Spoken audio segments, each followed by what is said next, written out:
اکبر کبیرہ والحمد للہ کثیرہ وسبحان اللہ بکرۃ واسیلا اللہم صلی علی محمد وعلی آل محمد کما صلیت علی ابراہیم وعلی آل ابراہیم انک حمید مجید اللہم بارک علی محمد وعلی آل محمد کما بارکت علی ابراہیم وعلی آل ابراہیم انک حمید مجید رب اشرح لی صدری ویسر لی امری واحلل عقدۃ من لسانی یفقہوا قولی واجعل لی وزیرا من اہلی رب زدنی علما رب یسر ولا تعسر وتمم بالخیر۔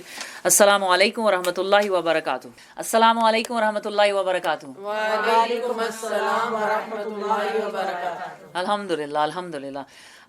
سلام جو ہے وہ ہمارے دین کا ایک شعائر ہے، شعیرہ کہتے ہیں پہچان کو، وہ چیز جو کسی چیز کی علامت ہوتی ہے۔ ہمیں اپنے سلام کے اوپر نمبر 1 ایک تو بہت فخر ہونا چاہیے کہ اللہ تعالیٰ نے اتنی اسپیشل گریٹنگ ہمیں دی ہے جو کسی بھی اور مذہب میں نہیں ہے، کسی بھی اور دنیا کی کسی اور نیشن میں، کسی قوم میں نہیں ہے۔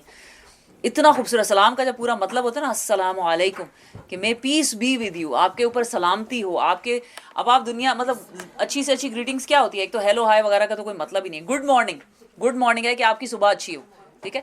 یا اب جس بیچارے کی صبح اپنی بیوی سے لڑائی ہوئی ہے، آپ اس کو چاہے گڈ مارننگ کہیں یا کوئی مطلب ایک قسم کا گڈ مارننگ کا مطلب یہ دعا بھی ہے، دوسرا ہی گڈ مارننگ کا مطلب یہ کہ آپ کی مارننگ اچھی گزری ہے۔ تو سوچیں ذرا کہ اس بیچارے کو تو گڈ مارننگ کو اتنی اچھی نہیں لگے گی نا، جس کی لڑائی ہوئی ہے صبح یا کسی کا ایکسیڈنٹ ہو جائے، اللہ نہ کرے۔ اب کسی بھی قسم کی آپ گریٹنگز اٹھا کے دیکھیں جو سلام میں، اور اتنی یہ جامع دعا ہے نا السلام علیکم، اور اسی طرح وعلیکم السلام، اور اس کے بعد آپ اس کے کہ may you be in peace physically, mentally, آپ انوائرمنٹلی یا آپ سائیکولوجیکلی یا جتنی بھی زندگی کے اسپیکٹس ہیں، مے you be in piece.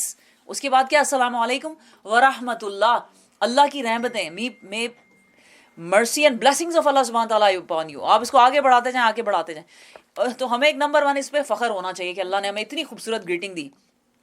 Number 2 ہمیں اپنے جو سلام جو کوئی کرتا ہے اس سے بہتر اس کو جواب دینا چاہیے، کیونکہ سورہ نساء میں اللہ سبحانہ تعالیٰ فرماتے ہیں کہ جب بھی تمہیں کوئی گریٹ کرے، کوئی بھی تمہیں سلام کرے، تو تم اس کا جواب اس سے بہتر دو، یا کم از کم ویسا ہی۔ اور یہ تو سلام کے بارے میں تو یعنی اس میں کوئی دو رائے ہے ہی نہیں۔ کوئی آپ کو سلام کرے تو آپ کو اس سے بہتر جواب، کوئی کہے السلام علیکم تو آپ کہیں وعلیکم السلام ورحمۃ اللہ، کوئی کہے السلام علیکم ورحمۃ اللہ تو آپ کہیں وعلیکم السلام ورحمۃ اللہ وبرکاتہ، کوئی کہے السلام علیکم ورحمۃ اللہ وبرکاتہ تو پھر کیا کریں؟ وعلیکم السلام ورحمۃ اللہ۔ آپ اپنا لہجہ اس سے بہتر کریں، یا کم از کم کہیں وعلیکم السلام ورحمۃ اللہ وبرکاتہ، کیسی ہیں آپ؟ ٹھیک ٹھاک، بال بچے راضی؟ تو بہتر گریٹنگ۔ تو سلام کے بارے میں تو کوئی دو رائے نہیں ہے، لیکن اللہ سبحانہ تعالیٰ نے جو سورہ نساء میں ورڈ یوز کیا نا، وہ سلام کا ورڈ نہیں یوز کیا، وہ تحیہ کا ورڈ یوز کیا۔ When ever somebody greets you، تو گریٹنگ کوئی آپ کو ہیلو بھی کہے، آپ پہ فرض ہے، قرآن میں لکھا ہے، حکم ہے کہ greet them back in a better manner اور at least the same۔ اور at least the same کا مطلب یہ ہے کہ ظاہر ہے کہ پھر وہ ایمان کے جو نچلے لیول میں کوئی آپ کو ہیلو کہے، آپ کہیں ہیلو ہاؤ آر یو، کوئی آپ کو کہے گڈ مارننگ، اسے کہیں good morning how are you doing, you looking very nice today. یہ ہم پہ فرض ہے، اور صرف مسلمس کے لیے، نان مسلمس کے لیے بھی، کوئی بھی آپ کو گریٹ کرے تو you have to greet them back in a better manner اور at least the same۔ قرآن کا حکم ہے۔ اور اس کے بعد رسول اللہ صلی اللہ علیہ وسلم نے فرمایا افشوا السلام بینکم، اپنے درمیان سلام کو فروغ دو۔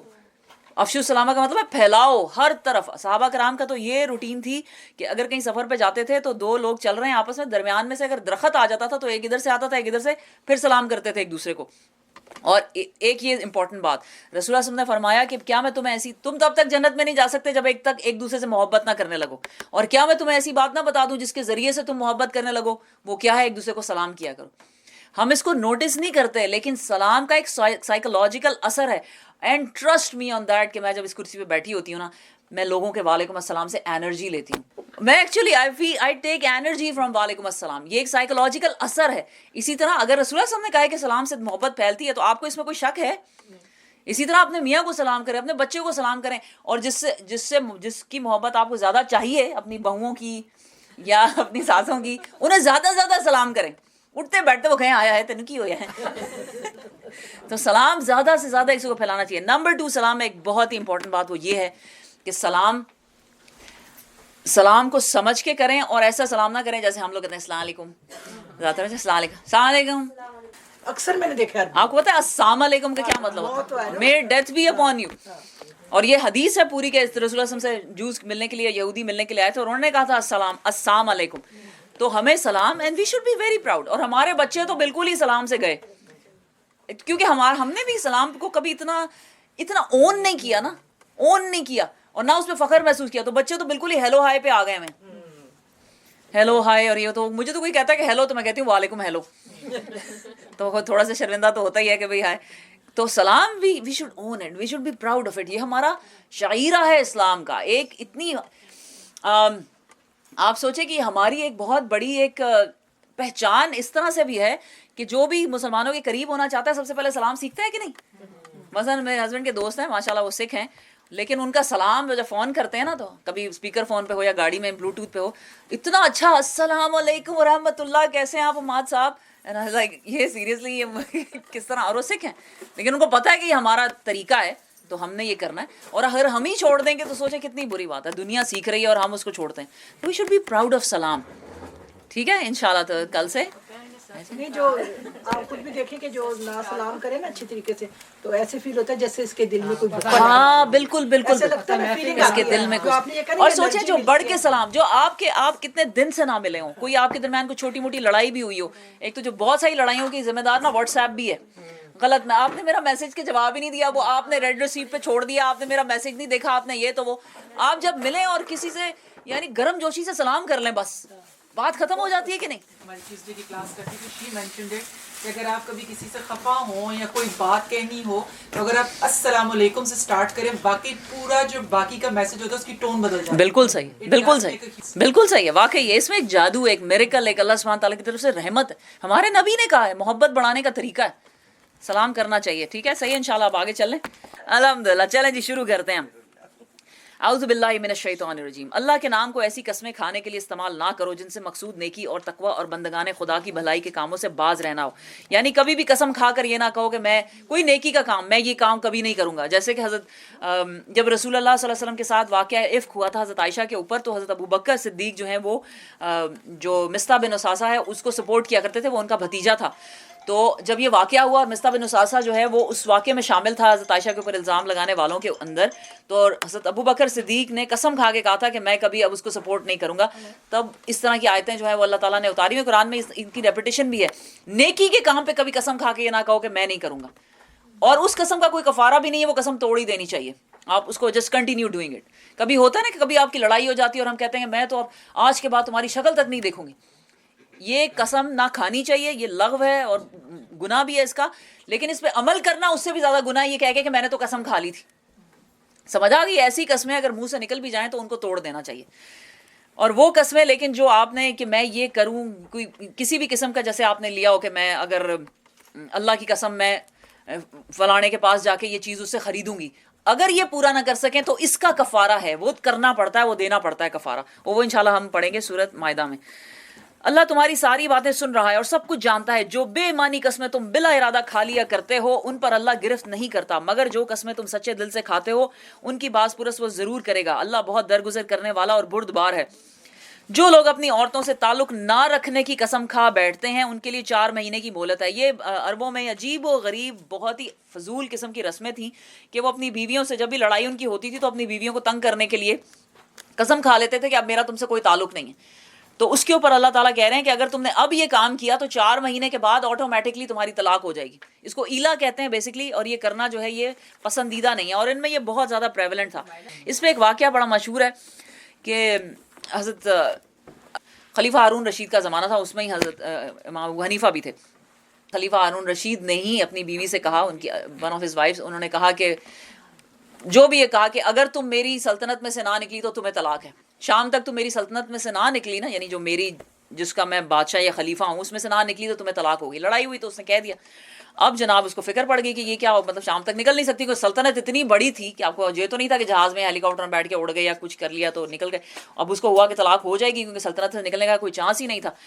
تو امام ابو حنیفہ کے پاس یہ مسئلہ گیا اور انہوں نے یہ فتویٰ دیا. الحمدللہ یعنی ہمارے جو فقہا کرام اور ہمارے ائمہ گزرے ہیں ان کی عقل دیکھیں سبحان اللہ. انہوں نے کہا کہ آپ کی بیوی مسجد میں چلی جائے, کیونکہ مسجد کسی کی سلطنت میں نہیں ہوتی. مسجد کو اللہ نے قرآن میں کہا ہے یہ اللہ کا گھر, مساجد بیت اللہ, اللہ کے گھر ہیں مسجد. نہ مسجد کسی کی اونرشپ میں آتی ہے, نہ کسی کی سلطنت میں, نہ کسی کے انڈر آتی ہے. تو آپ کی بیوی اگر مسجد میں چلی جائے گی تو آپ کی سلطنت سے نکل جائے گی. سبحان اللہ, isn't it amazing؟ الحمدللہ. تو یہ کام نہیں کرنے چاہیے, اور لیکن اگر کوئی کہہ دے تو اس کو لائٹلی بھی نہیں لینا چاہیے. اگر انہوں نے رجوع کر لیا تو اللہ معاف کرنے والا اور رحیم, اور اگر انہوں نے طلاق ہی کی ٹھان لی تو جانتے رہیں کہ اللہ سب کچھ سنتا اور جانتا ہے. جن عورتوں کو طلاق دی گئی ہو وہ 3 مرتبہ ایام ماہواری آنے تک اپنے آپ کو روکے رکھیں, اور ان کے لیے یہ جائز نہیں ہے کہ اللہ نے ان کے رحم میں جو کچھ خلق فرمایا ہے اسے چھپائیں. انہیں ہرگز ایسا نہ کرنا چاہیے. اگر وہ اللہ اور روز آخر پر ایمان رکھتی ہیں, ان کے شوہر تعلقات درست کر لینے پر آمادہ ہوں, تو وہ اس عدت کے دوران میں انہیں پھر اپنی زوجیت میں واپس لے لینے کے حقدار ہیں. یہ اب جو کافی ڈیٹیل ہے آگے طلاق کے اوپر, اور دیکھیں سب سے پہلے جو احکامات آ رہے ہیں لسٹ, یعنی قوانین دیے جا رہے ہیں, اس میں آئلی قوانین سب سے پہلے ڈیٹیل میں آ رہے ہیں. آئلی قوانین کا کیا مطلب ہے؟ فیملی لاز, کیونکہ اللہ سبحانہ تعالیٰ کے نزدیک فیملی بہت ہی امپورٹنٹ ہے. Family is just like a brick in a wall, ایک اینٹ کی طرح ہے سوسائٹی کے اندر, کمیونٹی کے اندر. اگر آپ نے معاشرہ بچانا ہے اور ہیلدی معاشرہ بنانا ہے, سوسائٹی بنانی ہے, تو گھروں کو مضبوط کرنا پڑے گا. Homes should be strengthened. اسی لیے گھروں کے آئلی قوانین سب سے پہلے دیے جا رہے ہیں. اور گھر بنتا ہے اللہ کی نظر میں میاں اور بیوی سے, گھر بنتا ہے میاں اور بیوی کے تعلق سے گھر بنتا ہے. اگر وہ تعلق آپس میں ٹھیک ہے, گھر صحیح ہے, تو پورا معاشرہ صحیح ہے. ایک ایک گھر کے اوپر جو ہے وہ امپورٹنس دی گئی ہے کہ ایک ایک گھر جو ہے وہ اس کو اگر مضبوط بنایا جائے, وہ خوشگوار گھر ہو, تو معاشرہ خود خوشگوار بنے گا. اگر گھر ہی ٹوٹے ہوئے ہیں, دل ہی پھٹے ہوئے ہیں آپس میں, میاں بیوی کے تعلقات ہی صحیح نہیں ہیں, تو کبھی بھی معاشرہ صحیح نہیں ہو سکتا. تو سبحان اللہ, یہ گھروں کے تعلقات اور یہ میاں بیوی کے اتنے امپورٹنٹ ہیں, اور ہم میں سے جو کوئی بھی اس پہ توجہ نہیں دیتا نا, یقین کریں کہ ہماری باقی کی ساری کارگزاریاں جو ہے نا, آڑیاں جاڑیاں, ہمارے یہ قرآن پڑھانے اور درسوں میں جانے اور دورہ قرآن اور تراویحاں, یہ کسی کام کے نہیں ہیں کہ اگر ہم اپنے گھروں کو نہیں سنبھال سکیں, اگر ہم نے اپنے گھروں میں محنت نہیں کی, اگر ہمارے شوہر جو ہیں وہ ہم سے راضی نہیں ہیں, یا مطلب کچھ تو ہوتے ہیں جو ایکسیپشنل ہوتے ہیں کہ ہمیں پتہ ہے کہ کچھ بھی کر لو انہوں نے تو راضی ہونا ہے, وہ ایک الگ بات ہے. لیکن شوہر کا حق ادا نہ ہوا, بچوں کا حق ادا نہ ہوا, یقین کریں کہ ایک مسلمان عورت کا سب سے پہلا فرض اس کا اپنا گھر ہے. وہ اس کو جاب بھی تبھی کرنی چاہیے, گھر دین بھی حاصل سیکھنے کے لیے تبھی نکلنا چاہیے جب گھر کا پورا حق ادا ہو جائے.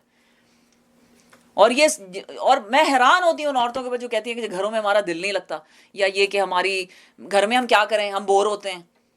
It's amazing. آپ کا اللہ تعالیٰ نے عورت کو ایکچولی, ہم پڑھیں گے سورہ احزاب میں جا کے, اور آپ نے بہت دفعہ پڑھا ہوگا کہ اپنے گھروں میں قرار سے رہو, وقار سے رہو. عورتوں کے لیے گھر بنائے گئے. ہاں ٹھیک ہے, جب گھر کی پوری ذمہ داریاں پوری ہوں, then they should go out and learn then. اس کے بعد آپ کو نکلنا چاہیے, دین بھی سیکھنا چاہیے, دین کے لیے جدوجہد کام بھی کرنا چاہیے, اور آپ چاہیں تو آپ کو جاب بھی کر سکتی ہیں, آپ جو چاہے کر سکتی ہیں. لیکن گھر ہی ٹوٹے ہوں گے تو آپ کچھ اچیو نہیں کر سکتی, کچھ بھی نہیں. اور ایک عورت گھر سے باہر نکل کے نا, وہ چاہے نا گوگل کی CEO بن جائے, وہ چاہے فیس بک کی جو ہے نا مینیجنگ ڈائریکٹر بن جائے, وہ چاہے ایروناٹیکل انجینئر بن کے تو ایئر فورس میں جہاز اڑاتی پھرے, جو مرضی وہ گھر کے باہر کرے, لیکن جب وہ گھر میں آئے گی تو وہ ایک بیوی اور ایک ماں ہوگی. And she will always be under her husband. Every woman should know that. Every woman. اب یہ نہیں ہے کہ جو عورت گھر سے باہر نکل کے تو اپنے آپ کو بڑا سمجھنے لگ جاتی ہیں کہ جی ہم آگے ان کے نوکر چاکر پھر رہے ہوتے ہیں, اور ایک وہ بٹن دباتی ہیں اور چائے لے آؤ تو فلانا کر دو تو یہ کر دو, تو گھر میں آ کے بھی ان کو وہی اسٹیٹس چاہیے ہوتا ہے کہ سب میرے آگے پیچھے پھریں. یہ ہمارے دین کی خوبصورتی ہے کہ اللہ نے عورت کو جو مقام دیا ہے اسی میں اس کی عزت ہے. تو گھر پہ اپنا وقت لگانا چاہیے, اس کو امپورٹنس, اس کو فوکس کرنا چاہیے, اس کو پرائیورٹائز کرنا چاہیے.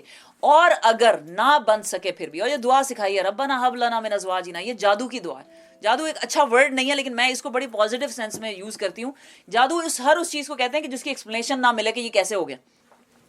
تو یہ دعا آپ مانگنا شروع کریں, خود بخود بچے اور آپ کے شوہر جو ہیں وہ آپ کی آنکھوں کی ٹھنڈک بننا شروع ہو جاتے ہیں. اور یہ اتنی پروفاؤنڈ دعا ہے کہ آپ اپنے شوہر کے لیے یا بچوں کے لیے جتنی دعا کی لسٹ آپ لکھیں نا, لسٹ بناتے جائیں.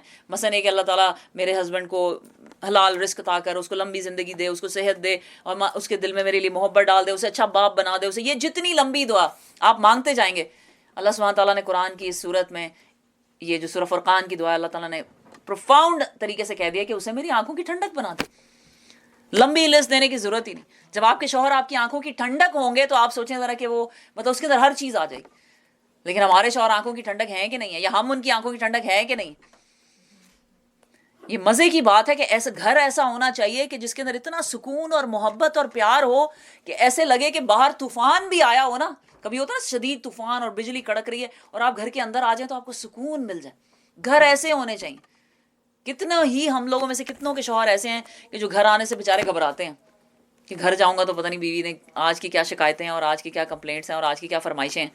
وہ مجھے یاد ہے کسی نے تو ایک تو یہ بات. لیکن اگر نہ بن سکے میاں بیوی کی, الحمدللہ ثم الحمدللہ ہمارا دین وہ ہے کہ جس کے اندر اللہ سبحانہ تعالیٰ نے ایک دوسرے کو چھوڑنے کی اجازت دی ہے.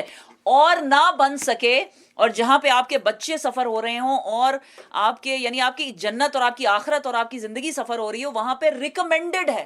سورہ نساء میں اللہ سبحانہ تعالیٰ کہتے ہیں کہ اگر دونوں میاں بیوی آپس میں ان کی نہیں بنتی ہے تو وہ ایک دوسرے کو چھوڑ دیں, اللہ دونوں کے لیے راستے وسیع کر دے گا. ہمارے یہاں مسئلہ یہ ہے کہ بسنا رہنا بھی ہے اور بسنا بھی نہیں ہے. سمجھ میں آئی ہے کیا میں کہہ رہی ہوں؟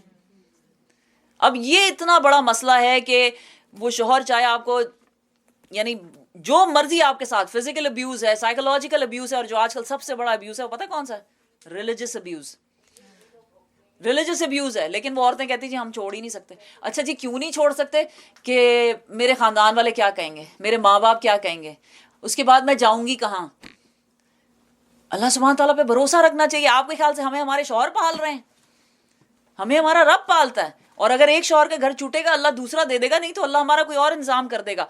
جس طرح کہ چھوٹی چھوٹی باتوں پہ لڑنا منع ہے نا, گھر توڑنا منع ہے اور لڑائیاں کرنا منع ہے, سخت منع ہے, اسی طرح ابیوز میں رہنا بھی منع ہے, کیونکہ آپ ظلم کو پروموٹ کرتے ہیں. اس کا صرف ایک لٹمس اب یہ بات کہ بھئی کس وقت میں رہوں اور کس وقت میں چھوڑ دوں. کبھی کبھی ہوتا ہے کہ لوگ جیسے آج کل کی نئی جنریشن ہے وہ تو ایک بات نہیں برداشت کرتے اور دوسری دفعہ کہتے ہیں نہیں میں نے نہیں اس کے ساتھ رہنا. جیسے پاکستان میں نے ایک لیکچر اٹینڈ کیا تھا تو انہوں نے کہا کہ ایک ریسرچ کے مطابق, اسٹڈیز کے مطابق پاکستان میں لڑکیوں کی نا دوسری شادیاں بڑی کامیاب ہو رہی ہیں. بتائیں کیوں؟ کیونکہ پہلے وہ آتی یوز ٹو ہو جاتے ہیں نا. ایک اور ریزن, ہم نے یہ کام دوبارہ نہیں کرنا, ان کی سمجھ میں آ جاتی ہے. اصل میں ان کی جب انہوں نے پھر ایکسپلین بھی کیا تھا ایسا کیوں ہے, اور وجہ یہی ہے جو آپ بتا رہی, لیکن ان کے ورڈز جو تھے نا بڑے مزے. نے کہا جب پہلی دفعہ شادی ہوتی ہے نا تو ذرا سی لڑائی ہوتی ہے تو لڑکیاں کہتی ہیں کہ لو جی میرے لیے تو اتنے اونچے اونچے رشتے آتے تھے, اور جب بھی میاں کو کبھی یہ ہوتا ہے نا اونچے رشتے آتے وہ ہمیشہ یہ کہتے ہیں ہاں جی آپ کے لیے تو سوات سے اور کاغان سے رشتے آتے تھے, اونچی اونچی جگہ سے, آپ ماؤنٹ ایوریسٹ سے بھی رشتے آئے ہوں گے آپ کے لیے, وہ جو نہیں اگلوز کے اندر رہنے والے ان کے رشتے. تو وہ سمجھتی ہیں کہ ہمارے لیے تو بڑے اونچے اونچے رشتے آتے تھے اور ابھی بھی لائن لگا کے کھڑے ہوں گے, اور میری دیکھو یہاں شادی ہو گئی اور میں بیچاری پھنس گئی اور مر گئی. تو جب وہ طلاق لے کے واپس گھر پہنچتی ہیں تو انہیں پتہ لگتا ہے کہ اب کوئی نہ لائن ہے نہ کوئی رشتہ آ رہا ہے, اور اب گھر میں وہی بھائی ہے اور وہ بھابھی ہے جس کی باتیں سننی پڑ رہی ہیں. تو ان کی دوسری شادیاں بڑی کامیاب ہوتی ہیں. کیوں نہیں انسان پہلے ہی عقل کر لیتا. اسی طرح وہ ایک تھوڑا سا ارریلیونٹ ہے لیکن مزے کی ایک سچی کہانی ہے کہ ایک فرینڈ اپنی فرینڈ سے شادی کے بہت زمانوں کے بعد ملی, بہت پرانی کالج کی فرینڈ تھی. تو اس نے کہا ہاں کیسی ہو تم؟ تو کہتی ہے کہ میری تو طلاق ہو گئی نا. تو کہتی کیوں تمہاری طلاق ہو گئی, تمہارا میاں اچھا نہیں تھا؟ کہتی نہیں بہت اچھا تھا, لیکن تمہیں یاد ہے کہ ہم وہ جو پیر صاحب کے پاس گئے تھے تو انہوں نے کہا تھا میری دوسری شادی کامیاب ہوگی. تو دوسری شادی کے انتظار میں نا بہت عورتیں بیٹھی ہوئی ہیں, اللہ ہی خیر کرے. طلاق is like a fire exit. طلاق is like a fire exit. It is there but it should not be used until and unless there is a fire inside. یہ بات ہر بچی کو اور ہر بچے کو سمجھانی چاہیے. لیکن دیکھیں نا آپ وہ ایگزٹ یوز نہیں کریں گے, ایک دوسرے کو چھوڑنے کے بارے میں سوچیں گے بھی نہیں. واقعی اللہ نے جو آپ کی قسمت میں لکھا ہے, نصیب میں لکھا ہے, ہر طرح سے کوشش کریں گے نبھا کرنے کی. کبھی کبھی آپ زیادہ تر آپ جھک کے کوشش کرتی رہیں گی, کبھی کبھی اپنے پاؤں پہ یعنی اب کوئی سٹینڈ لے کے بھی بتایا جا سکتا ہے کہ کبھی کبھی ایسا ہوتا ہے کہ عورتیں بندوں کا ابیوز لیتی رہتی ہیں اور بندوں کو بھی پتہ نہیں ہوتا کہ وہ ابیوز کر رہے ہیں. ان کے اندر جب یہ ایک کریج آتی ہے عورتوں کے کہ وہ بتاتی ہیں کہ you should not do this and I am not gonna take it, ادھر سے ہی ہسبینڈس ٹھیک ہونا شروع ہو جاتے ہیں. ایسا ہے کہ نہیں ہے؟ بالکل. ان کو ایک دفعہ سمجھ میں آتی ہے کہ ہاں بھائی میری بیوی میں بھی کچھ طاقت ہے, کوئی وہ کھڑی ہو سکتی ہے. وہ وہی ان کے حالات, یعنی کبھی جھک کے, کبھی کھڑے ہو کے, کبھی پیار سے, کبھی محبت سے, کبھی دوسروں کو بیچ میں ڈال کے آپ کو ساتھ رہنا ہے, نبھانا ہے اچھے طریقے سے. لیکن ہاں جب آپ کی شادی فائر کی طرح ہو جائے اور گھر میں بچے سفر ہو رہے ہیں, اور جب آپ کو لگے کہ آپ اس طرح کے حالات میں there is a fire exit, you can exercise that. اللہ نے اجازت دی ہے, لیکن only then when there is a fire inside. بس. اور اتنا بیلنس ہے اس کے اندر کہ نہ تو ہر بات میں طلاق کرو کہ چھوڑ دیں گے اور یہ کر دیں گے, نہیں. لیکن ہاں جب حالات بہت خراب, جب آپ کی آخرت اس میں سرنڈر ہو رہی ہو, جب آخرت سفر ہو رہی ہو, نمازیں نہیں پڑھی جا رہی ہیں اور تماشے لگے ہوئے, گھر میں لڑائیاں ہو رہی ہیں اور جھگڑے ہو رہے ہیں, then you should think about leaving. اس میں بھی کوئی حرج نہیں ہے. دونوں ہی طریقے, دونوں ہی ایکسٹریمز جو ہے نا اس میں یہ غلط ہے. بیچ کا راستہ اور حکمت کا راستہ. اور اس میں ایک مزیدار بات یہ ہے کہ طلاق جو ہے نا وہ مسلمانوں کے گھروں کی طلاق جو ہے نا وہ بڑی ہی خوبصورت طلاق ہونی چاہیے. طلاق کبھی خوبصورت ہوتی ہے؟ ہونی چاہیے. اللہ تعالیٰ نے دین میں جو طریقہ قرآن میں بتایا ہے کس طرح طلاق ہونی چاہیے. ایسے نہیں ہمارے یہاں کی طلاقیں کیا ہوتی ہیں کہ یعنی اتنا دوسرے کو برا بھلا کہہ کہ ہر طرح کے الزام دوسرے پہ لگا کے, اور جس انسان کے ساتھ اتنے سال رہے ہو, یا کوئی بھی مسلمان کسی کا یہ حق نہیں ہے کہ آپ اس کو اس طرح ابیوز کریں. جی طلاق کیوں ہوئی؟ جی آپ کو نہیں پتا, لڑکا تو فلانا تھا, وہ تو اس کے تو افیئر تھے, وہ تو شراب بھی پیتا تھا, وہ تو راتوں کو باہر رہتا تھا. Just be quiet, you don't need to tell this to everyone. ہماری فیملی میں طلاق ہوئی الحمدللہ الحمدللہ. یقین کریں آج بھی اس بندی سے پوچھنا کیوں طلاق ہوئی, وہ کہتی بس بن نہیں سکی ہماری. How pretty is that, how fine is that, بن نہیں سکی جی ہماری. یہ طلاق کے طریقے ہیں, ایک دوسرے کی عزت کی فیتی کر کے اس کو لیرو لیر کر کے. یہ دین کا طریقہ, یہ مسلمانوں کا طریقہ ہے. اس کے بعد یہ بھی اس کا چھین لو اور وہ بھی چھین لو. آگے اللہ تعالیٰ کہیں گے جتنا تم دوسرے کو دے کے الگ ہوگے اللہ تمہیں اس سے غنی کر دے گا. تو اللہ غنی کر دے گا, اور نہ کسی کی. اور طلاق کا جو طریقہ ہے وہ اتنا ایمیکیبل ہے. اور میں نے ایک فیملی کی ایسے طلاق سنی ہوئی ہے, یہی جو طلاق کا طریقہ ہے کہ آپ پہلی طلاق دیں, بیوی گھر میں ہی رہے انٹل ہر نیکسٹ پیریڈس, پھر دوسری طلاق ہوگی, پھر انٹل ہر نیکسٹ پیریڈ, پھر تیسری طلاق ہوگی تو پھر بیوی گھر چھوڑ کے جائے. یہ ہے سنت کا طریقہ. یہ جو طلاق اور پھر یعنی ہزار طلاقیں ایک ورڈ میں دے دینا, اس کے بعد خطوں کے ذریعے طلاق بھیج دینا, فون پہ واٹس ایپ پہ طلاق, یہ سب غلط طریقے ہیں. اور الحمدللہ سنیں, یہ میری بات اچھی طرح سن لیں کہ بے شک ہمارے شوہر یا ہم سے بڑے یا جو بھی گزر چکا ہے, ہم اپنے بچوں کو تو ایجوکیٹ کر سکتے ہیں. ہمارے بیٹا بیٹی تو بھی ہمارے پاس ہے نا. رہنا ہے تو اچھے طریقے سے رہو, الگ ہونا ہے تو بھی اچھے طریقے سے الگ ہو جاؤ. جن عورتوں کو طلاق دی گئی ہو 3 مرتبہ ایام ماہواری آنے تک اپنے آپ کو روکے رکھیں, اور ان کے لیے جائز نہیں ہے کہ اللہ نے ان کے رحم میں جو کچھ خلق فرمایا ہے اسے چھپائیں. یعنی کہ اگر جو بھی بندی پریگننٹ ہے شی شوڈ ریویل اٹ. انہیں ہرگز ایسا نہ کرنا چاہیے اگر وہ اللہ اور روز آخرت پر ایمان رکھتی ہیں. ان کے شوہر تعلقات درست کرنے پر آمادہ ہوں تو وہ اس عدت کے دوران میں انہیں پھر اپنی زوجیت میں واپس لے لینے کے حقدار ہیں. عدت کے دوران رجوع کر سکتے ہیں. عورتوں کے لیے بھی معروف طریقے پر ویسے ہی حقوق ہیں جیسے مردوں کے حقوق ان پر ہیں. البتہ مردوں کو ان پر ایک درجہ حاصل ہے, اور سب پر اللہ کا غالب اقتدار رکھنے والا اور حکیم و دانا موجود ہے. مردوں کو عورتوں میں کتنی فوقیت ہے؟ ایک درجہ, بس ایک درجہ. اس ایک درجے کو مرد ابیوز کرتے ہیں ایسے کہ جیسے ان کو پتہ نہیں کو 500 کروڑ درجوں کے برابر ان کو ہمارے پہ درجہ ہے, اور عورتیں اس ایک درجے کو بھی نہیں ایکسیپٹ کرتی کہ وہ بھی کیوں ہے. نہیں, مرد اور عورت تو بالکل برابر ہونے چاہیے. یہ جو برابری کا ایک وہ جو ہمارے اندر بھر گیا نا عورتوں کا, کبھی بھی آپ سوچیں کہ اورنجز اور ایپلز برابر ہو سکتے ہیں؟ برابر ہو سکتے ہیں. دونوں کے اپنے اپنے کام ہیں, اپنے اپنے ذائقے ہیں, اپنی اپنی ریپنگ ہے, کھانے کا طریقہ بھی دونوں کا فرق ہے. سیب کو آپ کیسے کھاتے ہیں اور اورنج کو کیسے کھاتے ہیں, بالکل فرق طریقے ہیں. اب آپ کہیں نہیں سیب اور اورنج جو ہے, ایپل اینڈ اورنج بالکل برابر ہیں, بالکل برابر نہیں ہے, لیکن دونوں میں سے بہتر کون ہے؟ You never know. کسی کو سیب زیادہ پسند ہے, کسی کو اورنج زیادہ پسند ہے. ایسا ہی ہے نا.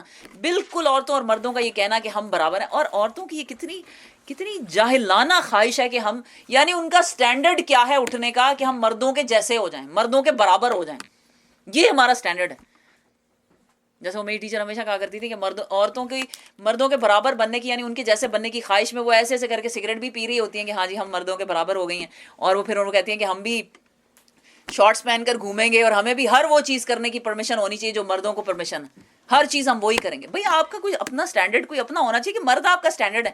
آپ خود اتنی بڑی فیمنسٹ ہو کے آپ مردوں کو اپنا آئیڈیل اور سٹینڈرڈ بنا کے کیا پروف کر رہی ہیں؟ ایک مسلمان عورت کا سٹینڈرڈ اینڈ آئیڈیل کیا ہے؟ وہ عورت جو اللہ کو محبوب ہے. حضرت عائشہ رضی اللہ عنہ, حضرت خدیجہ رضی اللہ عنہ, یا کہ ہمارا جو سٹینڈرڈ ہے وہ مرد ہی ہے کہ میں نے مرد جیسا ہی بننا ہے, اسی کی طرح کی جاب کرنی ہے, اسی کی طرح کے کپڑے پہننے ہیں, جو کچھ وہ کر سکتا ہے میں بھی کر سکتی ہوں, میں اس سے بہت زیادہ کر سکتی ہوں.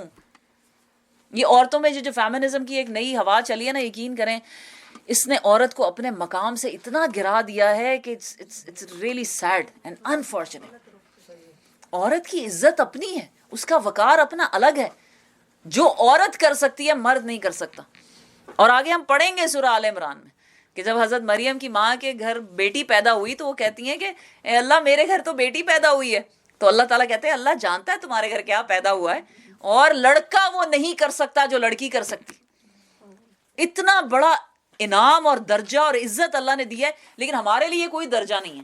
ہمیں تو اسے مانتے ہی نہیں نا. آپ کو پتا ہے عورتیں جو ہیں وہ جو فیمنزم کی بڑی موومنٹ چڑھی تھی، اس کے اندر ایک بہت بڑا جو ایک ایونٹ ہوتا تھا وہ یہ ہوتا تھا کہ ساری اکٹھی ہو کے اپنے آپ کو اسٹیرائل کرا لیتی تھی کہ ہم کیوں بچے پیدا کریں جی، ہم کیوں بچے پیدا کریں، ہم بھی باہر نکل کے جاب کریں گی اور ہم بھی یہ کریں گی وہ کریں گی، ہم بچے پیدا کرنے کے لیے، ہم گھر میں رہنے کے لیے. یعنی عورت کے لیے یہ حد تک ہے، یہ بے عزتی ہے کہ وہ بچے پیدا کر سکتی.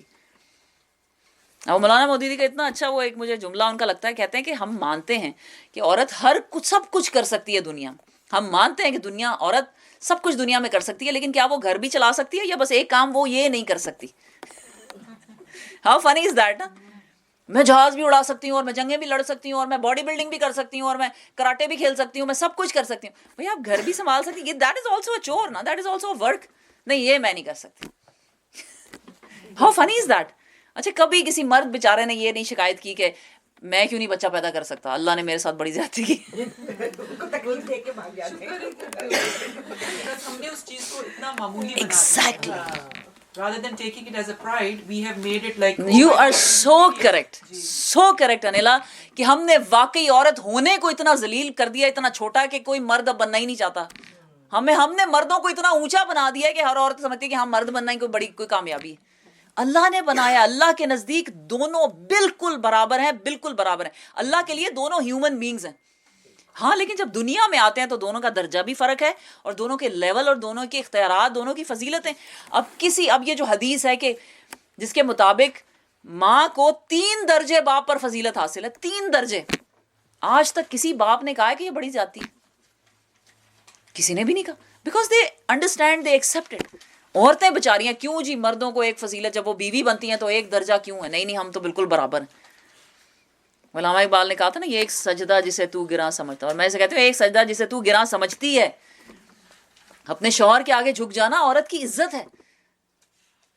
بالکل برابر، بالکل. اور وہ کتنا پیاری ایک posting he I don't know کہ عقل مند عورت جو ہے وہ اپنے شوہر کو بادشاہ بناتی ہے اور ساری زندگی اس کی ملکہ بن کر عیش کرتی ہے، اور بے وقوف عورت اپنے شوہر کو غلام بناتی ہے اور ساری زندگی غلام کی بیوی بن کر رہتی ہے. طلاق 2 بار ہے، پھر یا تو سیدھی طرح عورت کو روک لیا جائے یا بھلے طریقے سے اس کو رخصت کیا جائے. فَإِمْسَاكٌ بِمَعْرُوفٍ أَوْ تَسْرِيحٌ بِإِحْسَانٍ، اس کو جانے دو احسان کے ساتھ. اور ہوتا کیا ہے، جو گند مچتا ہے طلاقوں میں، توبہ استغفر اللہ، اللہ ہی بچا کے رکھے. ریئلی ہمیں we need to discuss these things. اور یہ جو ہے نا کہ جو طلاق کی بات نہ کریں، بڑی بدشگونی ہوتی ہے. بات کرنی چاہیے. دس جی نالج کے لیے، بالکل نالج کے لیے. اور ہو بھی سکتی ہے کسی کی طلاق، تو پتا ہو کہ اس وقت ہمیں کیا کرنا. نہیں آدمی کے پاس تو ہوتا ہی ہے نا حق. عورت کے پاس خلا کا حق ہوتا ہے. خلا کا حق یہ ہوتا ہے کہ وہ کسی کے تھرو جا کے طلاق لے سکتی ہے. ہاں تو جب وہ یہ لکھوا لیتے ہیں کہ عورت کو بھی طلاق حاصل ہے، then she doesn't need a third party, خود سے طلاق دے سکتی ہے. دونوں کے پاس یعنی کہ حق اس وقت موجود ہے. ٹھیک ہے، اور آپ ایک کانٹریکٹ ہے، اس میں جو بھی الاؤڈ چیزیں ہیں وہ آپ لوگ لکھ سکتے ہیں.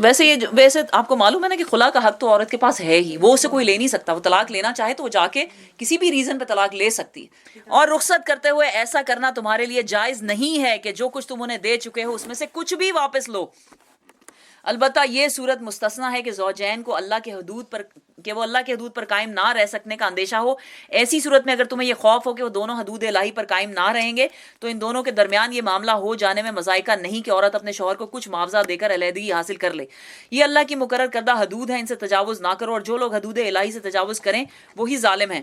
پھر اگر 2 بار طلاق دینے کے بعد شوہر نے عورت کو تیسری بار طلاق دے دی تو وہ عورت پھر اس کے لیے حلال نہ ہوگی، الا یہ کہ اس کا نکاح کسی دوسرے شخص سے ہو اور وہ بھی اسے طلاق دے دے. تب اگر پہلا شوہر اور یہ عورت دونوں یہ خیال کریں کہ حدود الہی پر قائم رہیں گے تو ان کے لیے ایک دوسرے کی طرف رجوع کر لینے میں کوئی مذائقہ نہیں ہے. یہ اللہ کی مقرر کردہ حدود ہیں جنہیں وہ ان لوگوں کی ہدایت کے لیے واضح کر رہا ہے جو اس کے حدوں کو توڑنے کا انجام جانتے ہیں. اور اس آیت کو جتنا لوگ مس یوز کرتے ہیں نا، اٹس امیزنگ، سبحان اللہ. اور کوئی ان کو نہ بتانے والا ہے نہ روکنے والا ہے کہ جو زبردستی کے حلالے کرائے جاتے ہیں. یہ یاد رکھ لیں کہ نکاح کی جو سب سے پہلی شرط ہے وہ یہ نیت ہوتی ہے کہ میں نے اس بیوی یا اس شوہر کے ساتھ ساری زندگی رہنا ہے.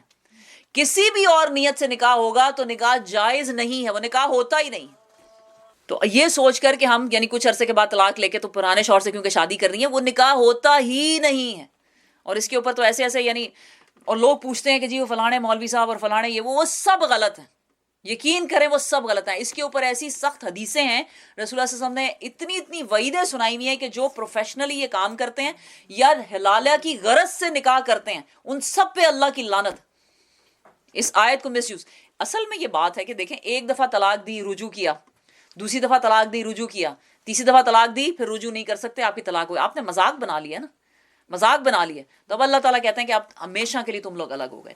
اب وہ بندی کسی اور بندے سے کبھی شادی کرے اور پھر کبھی ایسا ہو کہ اس بندے سے اس کی نہ بن سکے، سال 2 سال 5 سال جب بھی گزر جائیں، پھر اگر اس سے بھی طلاق ہو جاتی ہے تو پھر اجازت ہے اس بندے سے شادی کرنے کی، which is very highly unlikely, very highly unlikely. کیونکہ شادی کو مذاق نہ بناؤ نا، طلاق کو مذاق نہ بناؤ، یہ اس لیے. تو اب سوچیں کہ جو بندہ مسلسل یہ کرتا رہے اس کی سزا یہ ہے کہ نہیں ہے کہ پھر اب اس کی بیوی سے وہ دوبارہ رجوع نہ کر سکے. اور جب تم عورتوں کو طلاق دے دو اور ان کی عدت پوری ہونے کو آ جائے تو یا بھلے طریقے سے روک لو یا بھلے طریقے سے رخصت کر دو. پھر وہی ہے، دیکھیں سبحان اللہ، محض ستانے کی خاطر انہیں نہ روکے رکھنا کہ یہ زیادتی ہوگی، اور جو ایسا کرے گا وہ در حقیقت اپنے آپ ہی پر ظلم کرے گا. اللہ کی آیات کو کھیل مت بناؤ، بھول نہ جاؤ کہ اللہ نے کیسی نعمت عظمیٰ سے تمہیں سرفراز کیا ہے. یعنی ایک تو تمہیں مسلمان بنایا، اس کے بعد تمہیں ساری انسٹرکشنز دیں، نکاح کی بھی انسٹرکشنز دیں، تمہیں طلاق کی بھی انسٹرکشنز دیں. کتنی بڑی نعمت ہے یہ، اس کو تم نے اس طرح ایک کھیل بنا لیا. وہ تمہیں نصیحت کرتا ہے کہ جو کتاب اور حکمت اس نے تم پر نازل کیا اس کا احترام ملحوظ رکھو، اللہ سے ڈرو اور خوب جان لو کہ اللہ کو ہر بات کی خبر ہے. جب تم اپنی عورتوں کو طلاق دے چکو اور وہ اپنی عدت پوری کر لیں تو پھر اس میں مانے نہ ہو کہ وہ اپنے زیر تجویز شوہروں سے نکاح کر لیں، جبکہ وہ معروف طریقے سے باہم مناکحت پر ہی راضی ہوں. یعنی کہ جب وترادون بینہم کہ یعنی جب طلاق ہو گئی ہے تو پھر نہ گھر والے عورت کو روک سکتے ہیں، نہ پچھلا شوہر روک سکتا ہے کہ نہیں اب تم نے دوسری شادی نہیں کرنی. اور یہ ہمارے ہاں ایک بڑی بری رسم ہے، بیوہ کی شادی اور مطلقہ کی شادی ایک ٹیبو بنایا ہوا ہے ہم نے. ہمیں اس کو we should untaboo these things. سب سے رسول اللہ صلی اللہ علیہ وسلم نے کیا کہا کہ ان 3 کاموں میں جلدی کرو، اذان کے بعد نماز میں، اور دفنانے میں جنازے میں، اور بیوہ کی شادی میں. کیسی عجیب بات ہے. ہمارے ہاں تو ذرا بات کر کے دیکھیں بیوہ کی شادی کی. سب سے پہلے تو بچے ہی نہیں تیار ہوتے، ایک تو پتہ نہیں بچوں کو کیا اتنی تکلیف ہوتی ہے کہ جی بتائی نہیں یہ بات، سبحان اللہ. اس کے بعد ماں باپ تیار نہیں ہوتے، ہو جائیں تو پچھلا شوہر کہتا ہے، یعنی اگر طلاق ہوئی ہو تو پچھلا شوہر کہنے لگ جاتا ہے کہ نہیں یہ کیسے ہو سکتا ہے کہ اس کی کسی اور سے شادی ہو جائے. اللہ تعالیٰ خود قرآن میں کہہ رہے ہیں ہاں میں یہ کر دوں گا، میں وہ اللہ تعالیٰ خود قرآن میں کہہ رہے ہیں کہ مت روکو انہیں، یہ پریفرڈ ہے. کنواری کی شادی سے زیادہ ضروری ہے بیوہ یا مطلقہ کی شادی کرنا. Imagine that. اور ہمارے یہاں یہ کیونکہ ہم پتہ نہیں کس قسم کی قوموں کے ساتھ رہ کر آئے ہیں نا، جو ہم نے یہ سب بنا لیا ہوا ہے اپنا. تمہیں نصیحت کی جاتی ہے کہ ایسی حرکت ہرگز نہ کرنا. اگر تم اللہ اور روز آخر پر ایمان لانے والے ہو تمہارے لیے شائستہ اور پاکیزہ طریقہ یہی ہے کہ اس سے باز رہو، یعنی ان عورتوں کو مت روکو. اللہ جانتا ہے تم نہیں جانتے. جو باپ چاہتے ہوں کہ ان کی اولاد پوری مدت رضاعت تک دودھ پیے اور مائیں اپنے بچوں کو کامل 2 سال دودھ پلائیں، اس صورت میں بچے کے باپ کو معروف طریقے سے، اب یہ طلاق کے بعد اگر بچہ پیدا ہوتا ہے یا طلاق کے یعنی ابھی عدت تھی اور یہ آپ کو معلوم ہے کہ جیسے ہی ڈلیوری ہوتی ہے تو اس وقت عدت ختم ہو جاتی ہے، تو اس صورت میں اب کیا ہے، اگر ماں دودھ پلا رہی ہے اور 2 سال تک دودھ کا پلانا ہے تو باپ جو ہے وہ بچے کا نان نفقہ دے گا، مسلسل اس کو سپورٹ کرے گا. اس صورت میں بچے کو باپ کو معروف طریقے سے انہیں کھانا کپڑا دینا ہوگا، مگر کسی پر اس کی وسعت سے بڑھ کر بوجھ نہ ڈالو. نہ تو ماں کو اس وجہ سے تکلیف دی جائے کہ بچہ اس کا ہے، اور نہ ہی باپ کو اس وجہ سے تنگ کیا جائے کہ بچہ اس کا ہے. دودھ پلانے والی کا یہ حق جیسا بچے کے باپ پر ہے ویسا ہی اس کے وارث پر بھی ہے. لیکن اگر فریقین باہمی رضامندی اور مشورے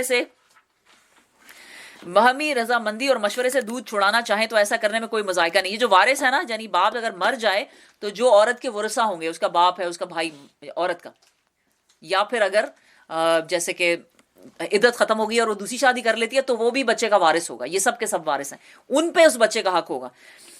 باہمی رضامندی اور مشورے سے دودھ چھڑانا چاہیں تو ایسا کرنے میں کوئی مذائقہ نہیں. اب یہ ہمارے یہاں نا اس میں بھی 2 ایکسٹریمز ہیں کہ جو دودھ پلانے کو فرض سمجھتے ہیں اور وہ تو کچھ بھی مسئلہ ہو جائے وہ کہتے ہیں نہیں جی دودھ نہیں پلایا تو ہم نے تو پتہ نہیں کیا کر دینا، نہ کوئی طوفان کھڑا کر دینا. اور ایک دوسری ایکسٹریم ہے، کچھ عورتیں ہیں جو یہ سمجھتی ہیں کہ نہیں بالکل ہی نہیں دودھ پلانا چاہیے، ذرا سی بات پہ وہ کہتی ہیں نہیں ٹافی لگا دو یا یہ لگا دو. بولا بیچ میں ایک حکمت کا راستہ ہونا چاہیے، ایک درمیان کا راستہ ہونا چاہیے. اور ہمارے دین نے ہمیں ہر چیز میں درمیان کا راستہ سکھایا، کسی بھی چیز میں ایکسٹریمزم اچھی نہیں ہے. تو ایسا کرنے میں کوئی مذائقہ نہیں ہے. اگر تمہارا خیال اپنی اولاد کو کسی غیر عورت سے دودھ پلوانے کا ہو تو اس میں بھی کوئی حرج نہیں ہے، بشرطے کہ اس کا کچھ معاوضہ طے کر لو، وہ معروف طریقے پر ادا کرو. اس زمانے میں ایسی عورتیں ہوتی تھیں، ان کو نرسنگ مدرز بھی کہا جاتا تھا اور نرسز بھی کہا جاتا تھا، جو صرف بچوں کو دودھ پلانے کے لیے ہوتی تھی. اللہ سے ڈرو اور جان رکھو کہ جو کچھ تم کرتے ہو سب اللہ کی نظر میں ہے. تم میں سے جو لوگ مر جائیں ان کے پیچھے اگر ان کی بیویاں زندہ ہیں تو وہ اپنے آپ کو 4 مہینے 10 دن تک روکے. بیوہ کی عدت ہے. پھر جب ان کی عدت پوری ہو جائے تو انہیں اختیار ہے اپنی ذات کے معاملے میں معروف طریقے سے جو چاہیں کریں. تم پر اس کی کوئی ذمہ داری نہیں ہے. اللہ تم سب کے اعمال سے باخبر ہے. زمانہ عدت میں خواہ تم ان بیوہ عورتوں کے ساتھ منگنی کا ارادہ اشارے کنائے میں ظاہر کر دو، خواہ دل میں چھپائے رکھو، دونوں صورتوں میں کوئی مذائقہ نہیں. اللہ جانتا ہے کہ ان کا خیال تو تمہارے دل میں آئے گا ہی. مگر دیکھو خفیہ عہد و پیمان نہ کرنا. اگر کوئی بات کرنی ہے تو معروف طریقے سے کرو. عقد نکاح باندھنے کا فیصلہ اس وقت تک نہ کرو جب تک کہ عدت پوری نہ ہو جائے. خوب سمجھ لو کہ اللہ تمہارے دلوں کا حال تک جانتا ہے، لہٰذا اس سے ڈرو اور یہ بھی جان لو کہ اللہ بردبار ہے، چھوٹی چھوٹی باتوں سے درگزر فرماتا ہے. کچھ عورتیں عدت کو بڑا سمجھتی ہیں کہ بڑا ظلم ہے عورتوں کے اوپر، حالانکہ بالکل ایسا نہیں ہے. یہ اللہ کی عورت کے اوپر مہربانی اور رحمت ہے. اللہ سبحانہ تعالیٰ جیسے عورتوں کی سائیکالوجی کو جانتے ہیں نا، ویسا کوئی بھی نہیں جانتا. عورت خود بھی نہیں جانتی اس کے لیے کیا بہتر ہے. میں ایک ایسی فیملی کو جانتی ہوں کہ ان کی بچی کا ابھی طلاق ہوئی ہے، بہت ہی چھوٹی بالکل ینگ بچی ہے، اور اس کی طلاق ہوئی سبحان اللہ، اور اس نے پوری عدت اس نے کی ہے عدت. اور اس بچی کے یہ ورڈز ہیں، ماں نے مجھے خود بتایا کہ بچی کے یہ ورڈز ہیں کہ اگر میں عدت نہ کرتی نا تو پتہ نہیں میرا کیا بنتا، میں پاگل ہو جاتی. تو بلکہ ماں نے یہ کہا کہ بیٹا تم you should write about it, کیونکہ آج کل کی نئی جنریشن کو تو عدت لگتا ہے کہ بڑا ہم پہ کوئی گھر میں قید کر کے ہمیں تو، یعنی عورت مرد پہ تو کوئی عدت نہیں ہے، ہم پہ کیوں عدت ہے. تو اس بچی نے کہا کہ یقین کریں کہ now that I feel fine and I feel free and I feel refreshed, یہ صرف عدت کی وجہ سے ہوا. اور اگر عدت نہ ہوتی تو مجھے نہیں پتا وے وڈ آئی اینڈ اپ، میں کیا کرتی. اتنی وہ ینگ بچی ہے کہ آپ مطلب میں آئی کی not even give you her age. اور یہ اس بچی کے اپنے ورڈز ہیں، کہتی ہے اب مجھے پتا چلا ہے کہ عدت میں کیا حکمت. لیکن وہ جیسے جیسے ہم ذرا بڑے ہوتے جاتے ہیں تو ہماری اپنی سوچیں اور عقلیں، ہمیں اللہ سے زیادہ عقل ہے نا، ہمیں پتہ نہیں عدت کی کوئی ضرورت تو ہے نہیں. ویسے عدت کی کوئی ضرورت ہمیں پتہ ہی نہیں ہے کہ ہمارے لیے کیا بہتر. الا یعلم من خلق، جس نے بنایا کیا وہی نہ جانے. اور عدت میں عورت کی عزت ہے. ہمیں ہر چیز جو اللہ نے ہمیں دی ہے اسے ہمیں وقار سے اپنانا چاہیے، چاہے طلاق کے بعد ہو چاہے بیوگی کے بعد ہو. عورت کی عزت ہے عدت کے اندر، اس کا وقار ہے. تم پر کچھ گناہ نہیں اگر اپنی عورتوں کو طلاق دے دو قبل اس کے کہ ہاتھ لگانے کی نوبت آئے یا مہر مقرر ہو. اس صورت میں انہیں کچھ نہ کچھ ضرور دینا چاہیے. خوشحال آدمی اپنی قدرت کے مطابق اور غریب اپنی قدرت کے مطابق معروف طریقے سے دے. یہ حق ہے نیک آدمیوں پر. اگر تم نے ہاتھ لگانے سے پہلے طلاق دے دی ہو، ہاتھ لگانے کا مطلب ہے کہ ابھی ان کا جو میاں بیوی کا ریلیشن شپ ہے وہ قائم نہیں ہوا، لیکن مہر مقرر کیا جا چکا ہو تو اس صورت میں نصف مہر دینا ہوگا. یہ اور بات ہے کہ عورت نرمی برتے اور مہر نہ لے، یا وہ مرد جس کے اختیار میں عقد نکاح ہے نرمی سے کام لے اور پورا مہر دے دے. اور تم یعنی مرد نرمی سے کام لو تو یہ تقوی سے زیادہ مناسبت رکھتا ہے. آپس کے معاملات میں فیاضی کو نہ بھولو، تمہارے اعمال کو اللہ دیکھ رہا ہے. یعنی کہ زیادہ سے زیادہ دینے کی کوشش کرو. پتہ نہیں یہ کس سے باتیں کر رہے ہیں اللہ تعالیٰ. آپ کو تو لگ رہا ہوگا یہ تو نہیں، دس از ناٹ فار اس. کوئی اور ہی قوم پیدا ہوگی، یہ ہماری جنریشن کے بعد کوئی اور جنریشن پیدا ہوگی جن کے لیے احکام ہے. کبھی طلاق جہاں ہو رہی ہوتی ہے وہاں آپ کے حالات آپ نے دیکھیں. وہ تو کہتے ہیں کہ تن کے کپڑے بھی دوسرے سے اتروا کے لیں. عورتوں کا بس نہیں چلتا وہ ایک ایک چیز چھین کے لے جائیں، اور مردوں کا بس نہیں چلتا کہ جو کچھ ایک ایک چیز ہم نے اس کو پائی دی ہے وہ واپس لے لیں. اللہ تعالیٰ یہاں کیا کہہ رہے ہیں؟ فیاضی سے کام لو. اللہ تعالیٰ ہدایت دے ہمیں. لیکن دیکھیں اب اس وقت ہم اس کمرے میں جتنے لوگ بیٹھے ہیں نا، really we need to change ourselves. ہمارا ایٹیچیوڈ فرق ہونا چاہیے. اور اللہ نہ کرے ہماری زندگیوں میں ہم کبھی طلاق کا منہ دیکھیں، یا ہمارے بچوں یا ہم میں سے کسی کے ساتھ ایسا واقعہ ہو، لیکن کم از کم ہم یہ ورڈ سپریڈ تو کر سکتے ہیں. آپ کسی جاننے والے کی کہ طلاق ہو رہی ہو یا سنیں تو آپ انہیں یہ آیتیں بتا تو سکتے ہیں. آپ انہیں بتائیں تو صحیح کہ ہمارا دین کیا کہتا ہے طلاق کے بارے میں.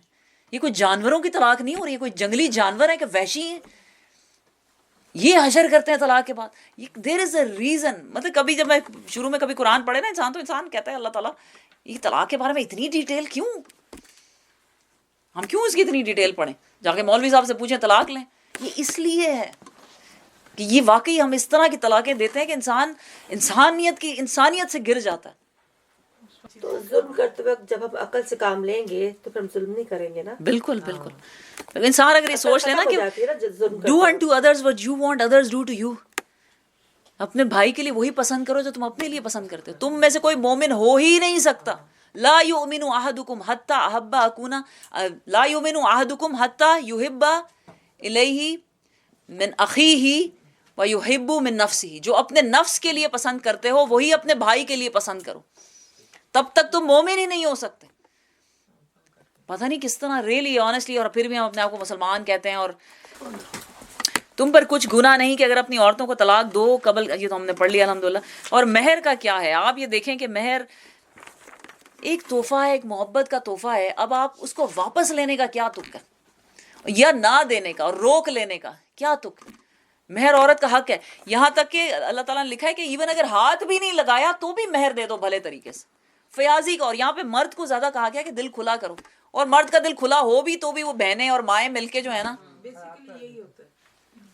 ریئلی ہمارا پورا معاشرہ ہی ہمیں بہت سخت ضرورت ہے, ایک ری بوٹنگ کی ضرورت ہے. لیکن الحمدللہ دیکھیں اب ہم سارے جو یہاں بیٹھے ہیں نا, ہم جب یہاں سے نکلیں گے نا تو we should be a change person. کوئی ریزن ہے کہ اللہ تعالیٰ ہمیں یہ آیتیں پڑھا رہے ہیں نا, ہم باہر نکل کے ہم ویسے ہی نہیں ہوں گے جیسے پوری دنیا. اور یقین کریں ان چیزوں سے کیا مل جاتا ہے, کسی کو کیا فائدہ ہو جاتا ہے. کسی کو تکلیف دے کے, دکھ دے کے, یا 4 پیسے اپنے پاس رکھ لیے ہیں, آپ کیا بڑے امیر ہو جاتے ہیں, بڑے امیر ہو جاتے ہیں. وہ ایک ہماری ٹیچر سنایا کرتی تھی قصہ نسیم باجی کے, ایک باپ بیٹا تھا, تو وہ چوری کرتے تھے, بس ان کا کام ہی یہی تھا, روز چوری کرتے تھے, تو اسی سے اپنا پیٹ پالتے تھے. تو ایک گھر کے پاس سے گزر رہے تھے, تو باپ نے کہا چلو اس گھر میں چل کے چوری کرتے ہیں رات کے وقت. تو اس نے کہا کہ ابا جان ہم کوئی 5ویں دفعہ اس گھر میں چوری کرنے آئے ہیں, اور ہر دفعہ ہم ان کی ہر چیز لوٹ کے لے جاتے ہیں, لیکن آج بھی ان کے پاس ہم سے زیادہ مال کیسے ہے. سمجھ میں آئی بات؟ Really that's very deep. اس نے کہا ہم ان کے گھر کی ہر چیز لوٹ کے لے جاتے ہیں, اور 5 دفعہ ہم نے اس گھر میں چوری کی ہے, پھر بھی ان کے پاس ہمارے سے زیادہ مال کیسے ہے. ہم وہی غریب کے قریب ہیں کہ ہم روز چوری ہمیں کرنی پڑتی ہے. تو ہم کسی کا پیسہ مار کے اور لوٹ کے اور دوسروں کے مہر کھا کے ہم کیا مل جائے گا. آپ امیر ہو جائیں گے, بلینئر بن جائیں گے, ملینئر بن جائیں گے.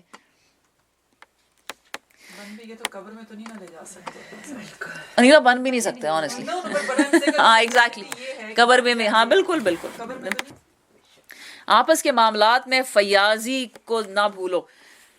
اپنی نمازوں کی نگہداشت رکھو, خصوصاً ایسی نماز کی. اب لوگ یہ پوچھتے ہیں یہ پورے طلاق ہے, آگے پیچھے بھی ہم طلاق پڑھ رہے ہیں, آگے بھی طلاق ہے, بیچ میں نماز کا ذکر آ گیا. اب لوگ کہتے ہیں یہ کیسے بیچ میں اللہ تعالیٰ نے, یعنی آپ کو اپیرنٹلی ناؤز باللہ کوئی ریلیونس ہی نہیں لگتی, کبھی کوئی کنیکشن ہی نہیں ہے. نماز کا ذکر بیچ میں, طلاق کی باتیں ہو رہی ہیں, آگے بھی یہی ہے طلاق کا, تو درمیان میں نماز کی بات. حالانکہ آپ یہ دیکھیں جو اللہ تعالیٰ کے کہنے کا مطلب ہے نا, اللہ تعالیٰ کہہ رہے ہیں اپنی نمازوں کی نگہداشت رکھو, خصوصاً ایسی نماز کی جو محاسن صلات کی جامع ہو.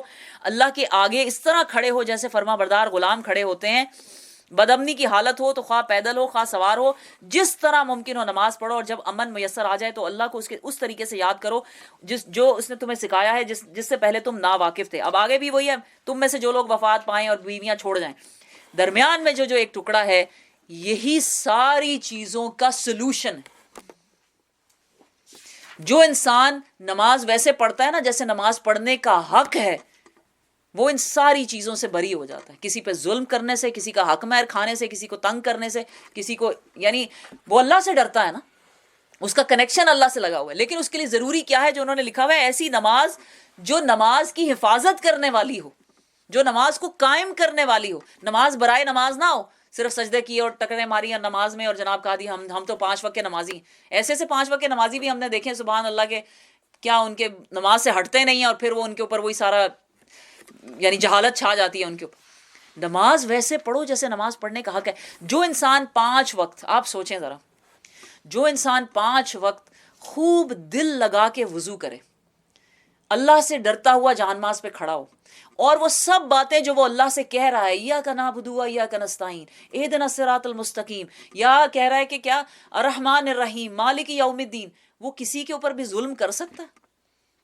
وہ نہیں کر سکے گا. جس کو پتا ہے کہ میں نماز کیوں پڑھ رہا ہوں. پھر جو اللہ کے آگے سجدہ کرتا ہے, جھکتا ہے, اس کو پتا ہے کہ میرا جو یہ پیشانی ہے, میرا یہ جو فور ہیڈ ہے, یہ اللہ کے قبضے میں ہے. میں آج کسی کو تنگ کروں گا, اگلا بندہ مجھے پکڑ کے مجھے زمین پہ گھسیٹے گا. لیکن یہ خوف خدا نماز پڑھنے والوں میں ہی نہیں ہے. کیوں؟ کیونکہ نماز کی روح کا ہی نہیں پتا. نماز پڑھتے کیوں ہیں؟ اس لیے نماز پڑھتے ہیں کہ جی بچپن سے امی نے سکھا دی تھی اور نانی اور دادی قاری صاحب نے سکھا دی تھی.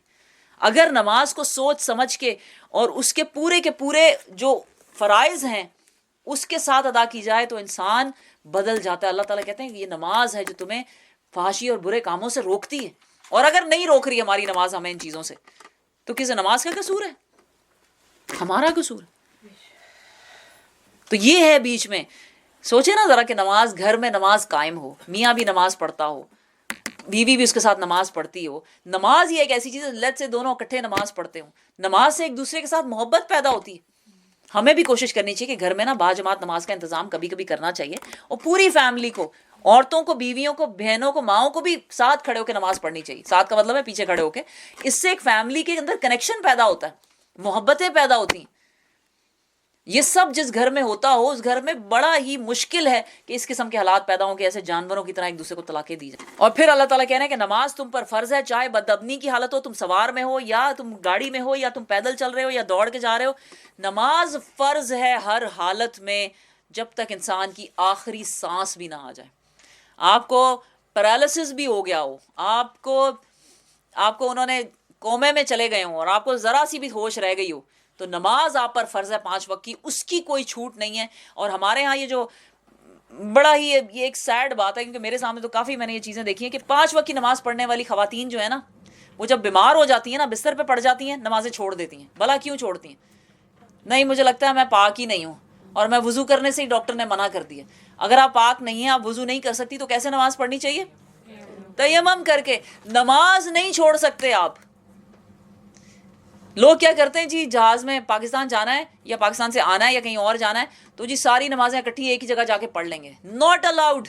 نماز کو اس کے وقت, ہاں سفر میں نمازیں جمع کر سکتے ہیں 2-2. کسی کو میں نے کہا کہ نمازیں جمع کر سکتے ہیں تو وہ مجھے کہہ رہے تھے, بڑے مزے کی بات ہے, انہوں نے کہا ہاں میں نے فجر اور ظہر جمع کر کے پڑھ لی. میں نے کہا فجر نہیں جمع کر سکتے, ظہر اثر اور مغرب اور عشاء جمع کر سکتے ہیں. اسی طرح آپ عصر اور مغرب بھی نہیں جمع کر سکتے. تو آپ فجر پڑھیں اور ظہر اثر اور مغرب عشاء وہ جمع سفر میں کر سکتے ہیں, لیکن باقی نہیں کر سکتے. باقی ہر وقت, اور وہ جمع کر کے بھی آپ پر فرض رہتی ہے. یہ ایک غلط سوچ ہے, اس کو اپنے دل سے نکال دیں کہ میرا وضو نہیں ہے یا میں پاک نہیں ہوں یا یہ اویلیبل نہیں ہے, میں پڑھوں کہاں پہ, اور اب سواری ہے اور اب یعنی لوگ دیکھ رہے ہیں. کوئی چیز آپ کی نماز پڑھنے سے مانع نہیں ہو سکتی. یہاں تک کہ صحابہ کرام میدان جنگ میں نماز پڑھتے تھے. یہاں تک ہماری سیرت کی کتابوں میں, تاریخ کی کتابوں میں آتا ہے کہ صحابہ کرام جو ہیں وہ جنگ تلوار سے لڑ رہے تھے اور نماز پڑھ رہے تھے. اب آپ پوچھیں یہ کیسے ہو سکتا؟ نیت انہوں نے نماز کی ہوئی تھی, کیونکہ نماز فرض نماز کا وقت تھا اور نماز انہوں نے نیت نماز کی ہوئی تھی. نماز نہیں آپ چھوڑ سکتے. آپ کو گاڑی میں نماز پڑھنی پڑے تو آپ گاڑی میں نماز پڑھ سکتے ہو. جیسے ہمیشہ میں یہ کہتی ہوں کہ آپ فرض نماز, اگر نماز کا وقت نکل رہا ہے تو آپ چلتی گاڑی, آپ گاڑی چلا رہی ہیں تب بھی نماز آپ کو پڑھنی پڑے گی, آپ پر فرض ہے. اب وہ کہتے ہیں ایسے کیسے ہو سکتا ہے؟ بھلا کیسے ہو سکتا ہے, کوئی بتائے. آپ ڈرائیو کر رہی ہیں اور ٹریفک میں, اگر آپ ہائی وے پہ جا رہی ہیں, لیٹس سے 401 میں پھنس گئی ہیں آپ, مغرب کا وقت نکل رہا ہے, بالکل آپ کو پتا ہے کہ 10 منٹ رہ گئے اور مغرب نکل گئی میری, اور میں پہنچ نہیں سکتی ہوں منزل پہ. نہ آپ گاڑی سائڈ پہ کھڑی کر سکتی ہیں, ٹھیک ہے, نہ آپ گاڑی روک سکتی ہیں سڑک کے درمیان, نہ آپ گاڑی کسی اور کو چلانے کو دے سکتی ہیں. اس وقت آپ چلتی گاڑی اشاروں سے نماز پڑھیں گی, یہ آپ پہ فرض ہے. سجدہ مطلب یہ نہیں کہ سجدے میں جائیں پیچھے سے ٹھا لگے, مطلب ہلکی ہلکی اگر چل بھی رہی ہے آہستہ آہستہ تب بھی آپ پڑھ سکتے ہیں. پڑھنی پڑے گی آپ کو, نماز نہیں چھوڑ سکتے. جان چلی جائے نماز نہ جائے. تو یہ جو لوگ کہتے ہیں نا میرا وضو نہیں, اور یہ مجھے بڑا دکھ ہوتا ہے ان عورتوں کے اوپر. اور آپ انہیں جتنا بھی کنونس کریں نا کہ جی کوئی فرق نہیں پڑتا, آپ تیمم کر لیں, نہیں میرا دل نہیں مانتا. سنی ہوئی کہ نہیں یہ بات؟ نہیں میرا دل نہیں مان. Don't do that. اس کے لیے ضروری ہے کہ آپ ابھی سے تیمم کی عادت ڈالیں اپنے آپ کو. ابھی بیمار ہوتے ہیں تو تیمم کیسے کر سکتے ہیں؟ پاک مٹی, انشاءاللہ سورہ نساء میں جا کے ہم ڈیٹیل میں پڑھیں گے. پاک مٹی, کوئی بھی مٹی جو پاک ہو, اوپر کی جگہ کی ہو, اس کو لے کے آپ تیمم کر کے عادت ڈالیں. کئی ایسے مسلمان ہیں دنیا میں لاکھوں کروڑوں جنہوں نے کبھی زندگی میں تیمم کیا ہی نہیں, نمازیں چھوڑ دی ہوئی ہیں اس وقت کی, تیمم نہیں کیا. قرآن میں اللہ آپ کو کہہ رہے ہیں تیمم کرو, لیکن کبھی سیکھا ہی نہیں, کبھی پتہ ہی نہیں ہے, کبھی کوئی علم ہی نہیں ہے تیمم بھی کر سکتے ہیں. تو اللہ تعالیٰ کہہ رہے ہیں کہ نماز نہ چھوڑو جس حالت میں بھی ہو. تم میں سے جو لوگ وفات پا جائیں اور پیچھے بیویاں چھوڑ دیں، ان کو چاہیے کہ اپنی بیویوں کے حق میں یہ وصیت کر جائیں کہ 1 سال تک ان کا، یہ آیت بھی منسوخ ہے، اس کے بعد جو ہے وہ ڈیٹیل کی وصیت کی آیتیں آ چکی ہوئی ہیں. ان کو چاہیے کہ اپنی بیویوں کے حق میں یہ وصیت کر جائیں کہ 1 سال تک ان کا نان نفقہ دیا جائے اور وہ گھر سے نہ نکالی جائیں. بعد میں تو اللہ سبحانہ تعالیٰ نے بیوی کا وراثت میں حق رکھا ہے، 1/8 جو ہے بیوی کا حق ہے. پھر اگر وہ خود نکل جائیں تو اپنی ذات کے معاملے میں معروف طریقے سے جو کچھ بھی کریں اس کی کوئی ذمہ داری تم پر نہیں ہے. اللہ سب پر غالب اقتدار رکھنے والا ہے اور حکیم و دانا ہے. اسی طرح جن عورتوں کو طلاق دی گئی ہے انہیں بھی مناسب طریقے پر کچھ نہ کچھ دے کر رخصت کرو، یہ حق ہے متقی لوگوں پر. اسی طرح اللہ اپنے احکام تمہیں صاف صاف بتاتا ہے. امید ہے کہ تم سمجھ سے کام لوگے. اب یہاں سے آگے نیا ٹاپک شروع ہو رہا ہے. تم نے ان لوگوں کے حال پر تو کبھی غور کیا ہے جو موت کے ڈر سے اپنے گھر بار چھوڑ کر نکلے تھے؟ وہ ہزاروں کی، یہ اللہ تعالیٰ بنی اسرائیل کا ایک قصہ سنا رہے ہیں کہ ایک پوری کی پوری، یہ واقعہ خروج ہے. یہ وہ لوگ ہیں جو بنی اسرائیل میں حضرت موسیٰ علیہ السلام کے ساتھ گھر سے نکلے تھے. تو کیا ہوا تھا؟ انہوں نے اللہ کے حکموں کی نافرمانی کی تھی. تو اللہ نے ان سے کہا تھا جو موت کے ڈر سے اپنے گھر بار چھوڑ کر نکلے تھے، ہزاروں کی تعداد میں تھے، اللہ نے ان سے فرمایا مر جاؤ. پھر اس نے ان کو دوبارہ زندگی بخشی. حقیقت یہ ہے کہ اللہ انسان پر بڑا فضل فرمانے والا ہے، مگر اکثر لوگ شکر ادا نہیں کرتے. اس کی ڈیٹیل انشاءاللہ تعالیٰ سورہ مائدہ کے 4 رکوع میں آئے گی اور ہم تبھی جا کے پڑھیں گے. یہ لوگ مصر سے نکلے تھے، یہ بڑی تعداد میں تھے اور حضرت موسیٰ علیہ السلام نے ان کو حکم دیا تھا کہ ایک بستی میں جا کے ان سے لڑائی کرنی ہے، فلسطین میں. تو انہوں نے نہ کر دی تھی. انشاءاللہ ہم وہ ڈیٹیل میں وہیں جا کے پڑھیں گے. پھر حقیقت میں اللہ سبحانہ تعالیٰ اللہ انسان پر بڑا فضل فرمانے والا ہے، مگر اکثر لوگ شکر ادا نہیں کرتے. اللہ سننے والا اور مسلمانوں اللہ کی راہ میں جنگ کرو اور خوب جان رکھو کہ اللہ سننے والا اور جاننے والا ہے. تم میں کون ہے جو اللہ کو قرض حسن دے تاکہ اللہ اسے کئی گنا بڑھا چڑھا کر واپس کرے؟ یہ دیکھیں، یہ اللہ کا وعدہ ہے کہ جو آپ اللہ کے راستے میں دیں گے اللہ تعالیٰ اسے بڑھا چڑھا کر واپس کرے گا. اللہ تعالیٰ اتنا غیور ہے کہ وہ کسی کا قرض نہیں رکھتا بلکہ اس کو ڈبل ٹرپل کر کے واپس کرتا ہے، بڑھا چڑھا کر واپس کرے. گھٹانا بھی اللہ کے اختیار میں ہے اور بڑھانا بھی اسی کی طرف سے ہے، اسی کی طرف تمہیں پلٹ کر جانا ہے. پھر تم نے اس معاملے پر بھی غور کیا جو موسیٰ کے بعد سرداران بنی اسرائیل کو پیش آیا تھا. موسیٰ کے بعد بنی اسرائیل کے سرداروں کو پیش آیا تھا. انہوں نے اپنے نبی سے کہا تھا ہمارے لیے ایک بادشاہ مقرر کر دیں تاکہ ہم اس کے انڈر رہ کر اس کی لیڈرشپ میں اللہ کی راہ میں جہاد کریں.